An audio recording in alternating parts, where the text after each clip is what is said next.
Does anyone want to take a random stab in the dark as to what would happen when I run this code?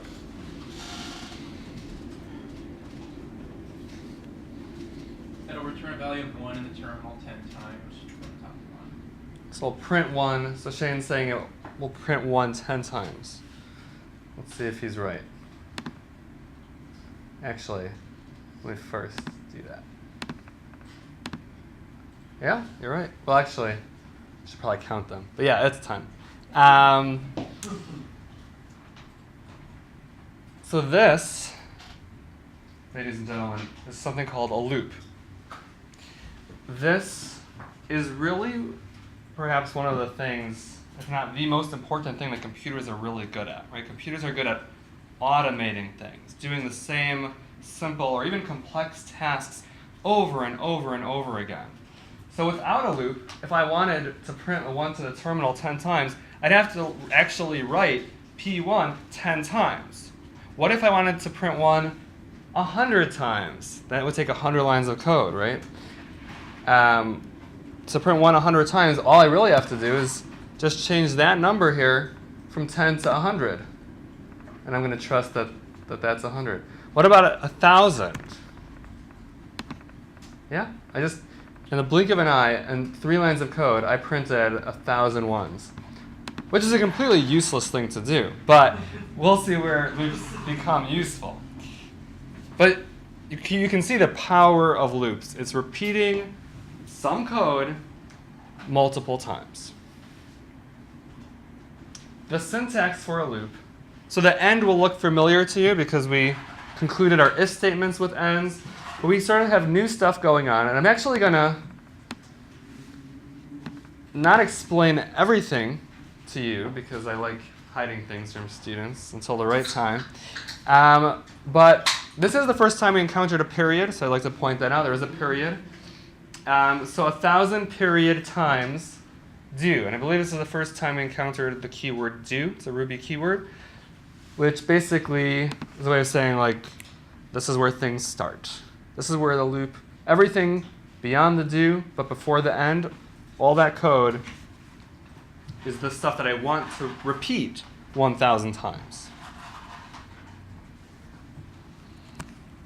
Before I do that, let me show you that we can put many lines of code within the loop. So let's dial this back to 10 times, but I'm going to say P100, P200. What do you think is going to happen in the terminal? So I give you 2 choices. Is it going to do 110 times and then 210 times, or is it going to do 100, 200, 100, 200 10 times? So we'll vote. For people who think it's going to do 110 times and then 210 times, raise your hand. Okay, we have a couple of hesitant hands. For those who think it's going to be 100, 200, 100, 200 10 times, raise your hand. Okay, since more people voted for that second one, we're going to go with that. It is going to do 100, 200, 100, 200. And so you see how it alternates, right? 100, 200. It does that 10 times. Ultimately, there are 10 100s and 10 200s, but it does that in that alternating fashion. This throws everything we know about code flow on its head. Because I've emphasized many, many times in this class in just 2 days to you how Ruby always goes from top down. With if statements, we saw that we can skip over some lines, but we always go top down. We never go back up, right? Loops turn that on its head. Loops do say, go back up. So let's walk through how Ruby actually processes this. So to do this, I'm going to put some comments here.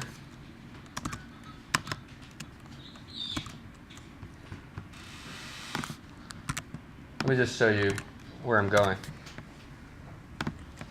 X equals 1, y equals 2, z equals 3.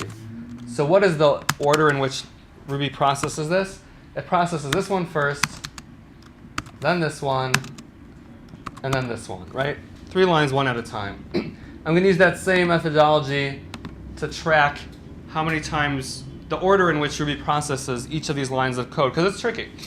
So Ruby processes the first line first. It does still work ultimately in a top-down fashion. So the first line where we basically set up the loop, right? The 10 times do isn't part of the code that runs in the loop. It is basically the setup for the loop. And the end is like the conclusion of the loop. The next line that Ruby hits, it goes into the loop, so it hits that line. That is the second line of code. In the top-down fashion, we move on to the third line. But this is where things go haywire. Instead of what you might have thought, that Ruby then proceeds top-down to line number 4, well, I guess it does hit line number 4 to see, oh, that's where the loop ends. Without a loop, we're done, right? You can't go back up anymore. However, Ruby now, since we established that this loop is to run 10 times, we now go back up. So Ruby goes back up to the beginning of the loop and runs this line. Now putting 5 basically say the order of the steps in which Ruby is processing. So it goes 1, 2, 3, 4, and then it goes back to process line number 2. Ruby's sixth step is to process number 3, and then 4, and then back up again. And it goes through this over and over and over until it's gone through the loop a grand total of 10 times. And I think I'm going to stop there, but here, let's make this a 5 times loop for the sake of laziness.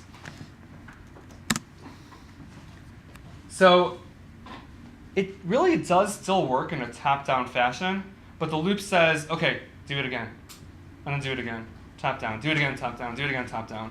But it does bump you back up every time the loop starts again. Loops are useful if we want to repeat processes automatically without having to write the code for that process over and over again ourselves. Right? That's the power of computers. It automates things. But this is the first real exception to just strictly going top-down, because loops do bring us back up.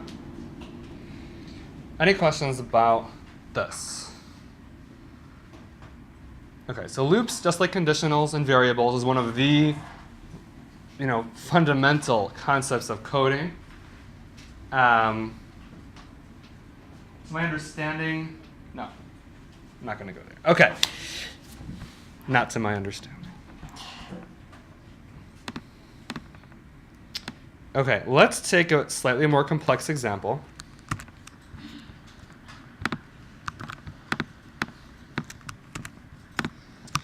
Take a moment to look at this code and predict what it will do. Leads us back to the beginning of the loop again, right? So then 2, we print ABC as 2, and so on and so forth until then. Yeah, so Ethan's 100% correct. It prints the numbers 1 through 10.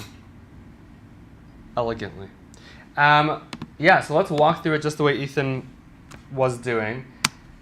Now here, it's good to use comments to help keep track of where things are at. However, with loops, it gets a little harder to keep track of things. So when we start our code out here in this example, ABC is 1, right? Now, it's really a matter, there's nothing magical about loops. You just follow the code top down and predict what it will do. There is no, it's really important to emphasize this, there is no like luck here. Like, you can accurately predict what this will do if you go through the code carefully in advance. It's not like sometimes the code might do this and sometimes the code might do that. This will always do the same thing, and you can accurately predict it if you, let's say, if you read it carefully and track everything. So at the beginning, ABC is 1. Okay. We then start the loop. We then print ABC, right? Again, to emphasize this for the 100th time, Ruby executes each line and fulfills it one at a time each time it sees it. It doesn't know what's going to happen next. It just fulfills the line as it sees it. So right now ABC is 1, so it sees PABC, so it prints 1 to the terminal, done. We then move on to the next line. Here we're increasing ABC by 1 because we're overriding. We're saying ABC is now going to be 2. So there's different ways how you might be comfortable tracking this, but I'm going to do it here. I'm going to say first we're going to print 1, and then ABC is now 2. We then go back up to the top of the loop, and again we work our way down. Line 4, print ABC. Since ABC is now 2, we can predict that the computer will print 2 to the terminal. On line 5, we hit line 5 again, and we increase ABC by 1. So ABC is now 3. And then we take it up from the top of the loop again. Line 4, PABC, we print 3. And then we increase ABC on line 5 again. So now ABC is now 4, etc., etc. And since we do this loop 10 times, we get to 10. If I made this loop 100 times, it would print all numbers 1 all the way up to 100. So not just can loops just repeat the same process over and over again, it can do something like this, where the loop actually modifies something. So you can actually have this really cool result of where you print all numbers 1 through 100. Out of curiosity, what would happen if I just switch the order of these 2 lines?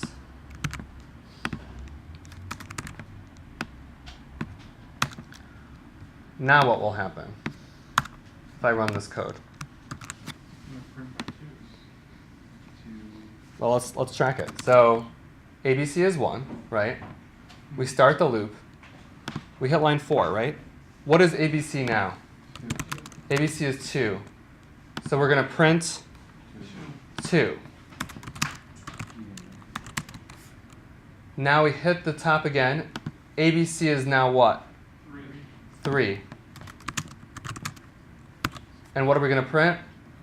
3. Whoops, I jumped ahead. ABC is 3, and we're going to print 3. So it's going to basically go from 2 to 101. That's what it's going to do.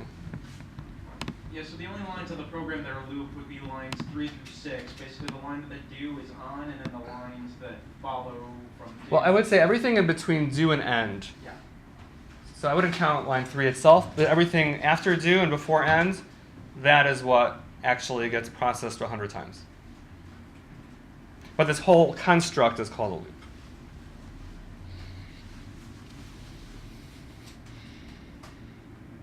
Any other questions about this? This is the first time you're seeing a loop. It's a brand new concept.